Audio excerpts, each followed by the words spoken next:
wasiir xasan macalin oo bilaabay tallaabad cunsuriyada xili awoodda sharciyeed ee wasaaraddiisa uu muran ka taagan yahay iyo wasiir xamaji oo cunaha haya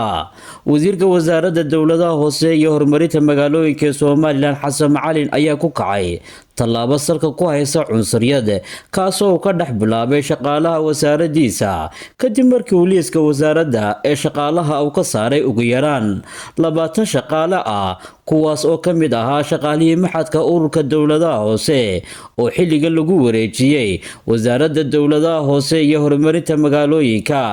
shaqaalahan uu wasiir xasan macalin ka eriyay shaqada wasaaradda ayaa eryadooda ku sababeeyay inay yihiin shaqaale isku hayba oo nidaam qabiilaysan lagu qoray shaqada dowladda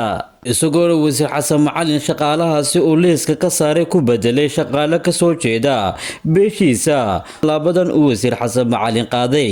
ayaa waxa ganafka ku dhuftay wasiir ku-xigeenkiisa Axmed Xamarji kaas oo diidmo cad ku hor istaagay tallaabadan wasiir xasan macalin shaqaalaha kula kacay taas oo sababtay inuu khilaaf xooggan ka dhex bilaabmo labadan mas'uul